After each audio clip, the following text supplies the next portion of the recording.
Should you lease or buy a Tesla Model 3 long-range rear-wheel drive? Well, in my opinion, you should definitely lease it, and in this video, I'm going to show you why. So in the first part of this video, what we're going to do is head over to the Tesla website, and we'll study this lease deal and analyze this lease deal in detail. We'll talk about the annual mileage allowance, we'll talk about the due at signing amount, we'll talk about the taxes and fees, and I'll give you all sorts of tips and tricks that'll help you get a good lease deal on a Tesla Model 3. In the second part of this video, what we'll do is we'll run my 1.25% rule of leasing on this Tesla Model 3 long-range rear-wheel drive, and I'll show you why it's a good lease deal in terms of value. And then in the third part of this video, what we'll do is we'll compare the monthly finance payment to the monthly lease payment, and I'll show you why leasing this car makes so much sense, especially when you factor in the depreciation, you factor in the $7,500 EV tax credit, and you look at it from a total out-of-pocket cost perspective. So if that sounds good to you, please be sure to like this video and please be sure to follow. And if you want pre-negotiated lease deals,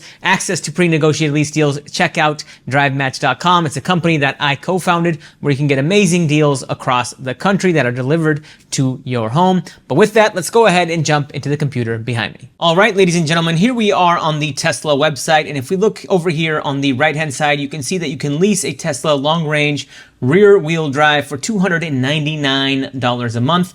It's with $3,000 down. It's a 24-month lease that allows for 10,000 miles a year. And ladies and gentlemen, this is just a base Tesla Model 3 rear-wheel drive in the stealth gray, which as you can see here is included. The white is an additional cost, the blue is an additional cost, all of these other colors have an additional cost, but the stealth gray is included. We're going to keep the standard wheels, the standard interior, because the white interior has an additional cost as well. We're not going to add full self-driving because that's $8,000, but if you want it, you can get it, and we're not adding any accessories. So we're just keeping it really, really base here. And with the Tesla website, what I like is you can click on this button right here that says Edit Leasing, click on it, and it's going to bring up this window, and it lets you kind of structure the lease deal in real time, and it kind of adds taxes and fees based on your zip code, which is great. As you can see here, I'm in Seattle, Washington. This is my zip code.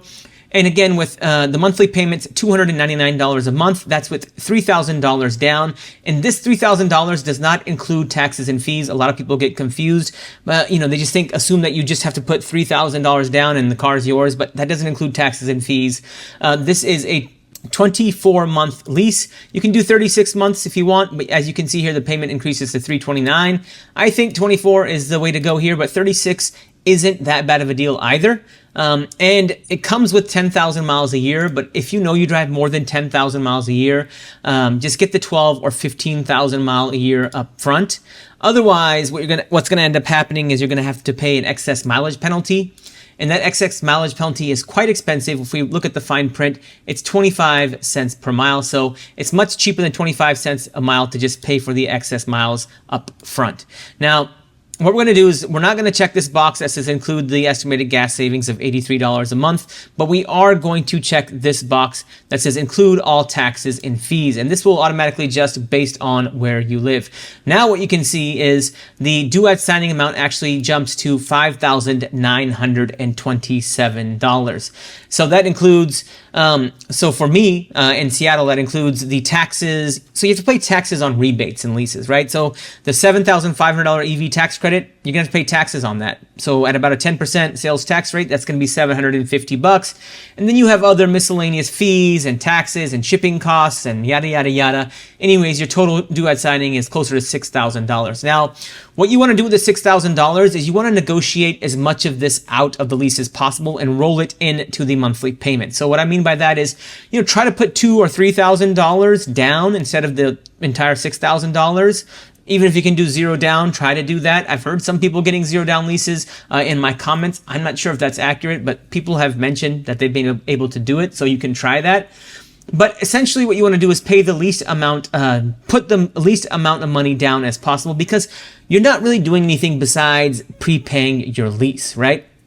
And plus, when you put more money down, if you have a total loss of your vehicle, you kind of risk, losing this money and not being able to recuperate this money from the insurance. Now, anyways, if we go ahead and scroll down, you're also going to see that the Tesla lease, as I said, if you go over the lease mileage, it's at 25 cents a mile. So a lot of people ask me, Ravi, I drive 18,000 miles a year, I drive 19,000 miles a year. I personally think that even if you did a 15,000 mile a year lease and then just paid the excess mileage penalty, it's still cheaper than buying this car outright and driving it, 18 or 19,000 miles a year. You're also going to see that you now have the buyout option on Teslas, and this is something new. I think they started about a year and a half ago. And you'll see that the buyout option is $28,083. That means that I can buy this car at the end of the lease for $28,083. You'll see that it does, the residual value adjusts as you adjust the mileage. So if I go to 15,000 miles a year, this will dynamically adjust to $26,767. Now I'm going to leave this at 10,000 miles a year.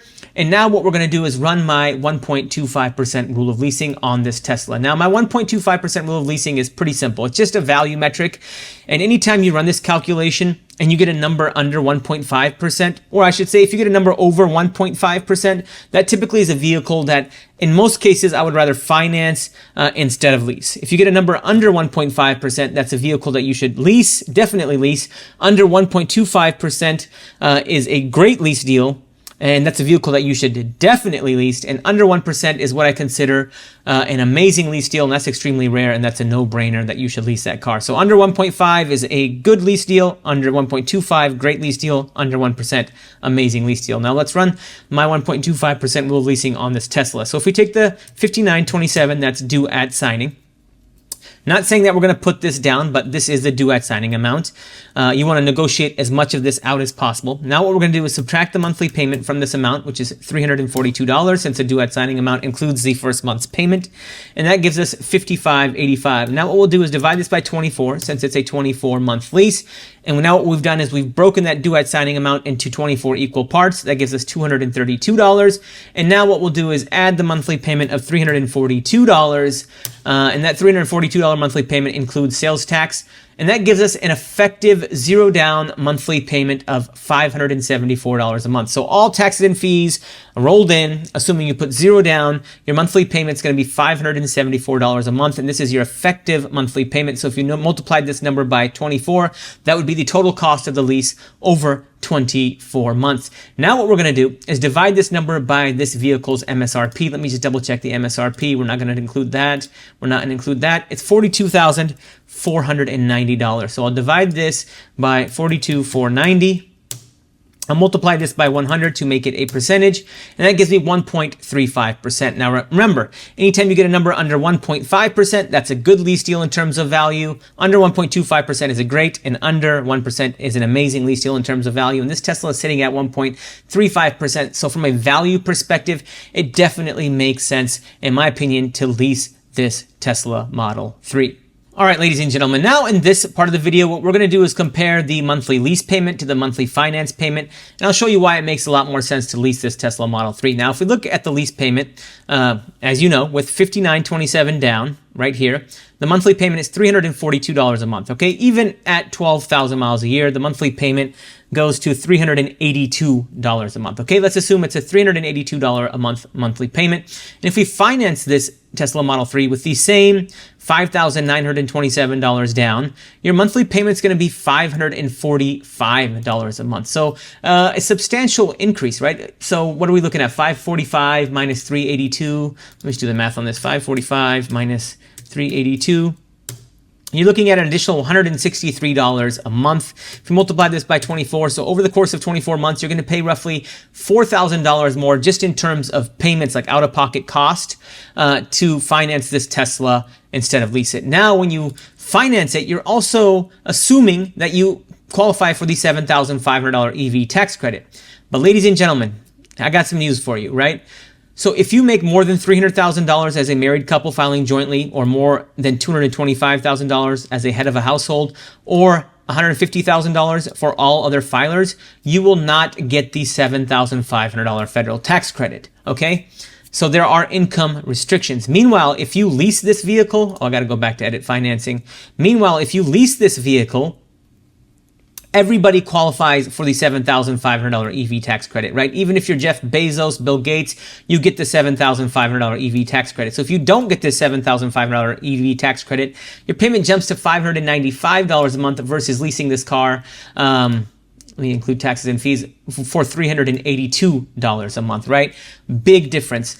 Then on top of that, when you finance this car, you have to worry about depreciation, ladies and gentlemen, right? The biggest thing with electric vehicles is that they depreciate at a rapid rate. And when you lease this car, with the depreciation, that can make your out-of-pocket cost even greater, right? So if you have this car for, let's say, 3 years and you go to trade it in, chances are if you only put $5,000 down or $3,000 down, you're going to have negative equity. You're going to have $5,000 to $10,000 of negative equity, and somebody has to pay for that negative equity. Meanwhile, when you lease it, you're not worried about that negative equity. And if for any reason you want to buy the car, look here, you have the buyout option. You can buy this car at the end of the lease for $27,206 if you want to keep it long term.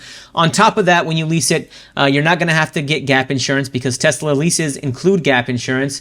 And with financing it, you should definitely get gap insurance because of the depreciation rate on these Teslas.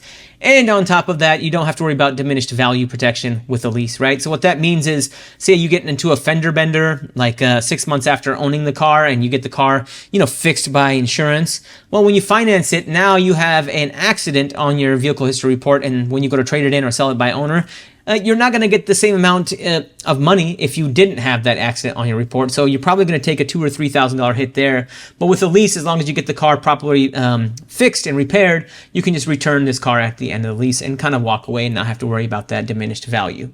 And that's why I think it makes a lot more financial sense to lease a Tesla Model 3 long-range rear-wheel drive as opposed to financing one. But let me know what you think in the comment section below. And if you have any questions about leasing in general, about leasing a Tesla, let me know in the comment section below. Also, if you have a video request, if you want me to make a certain video on a certain car and whether you should finance or lease it, let me know in the comment section below. But with that, I'm going to call it a video. Thank you all for watching. Financial knowledge is power. Please like and follow for more.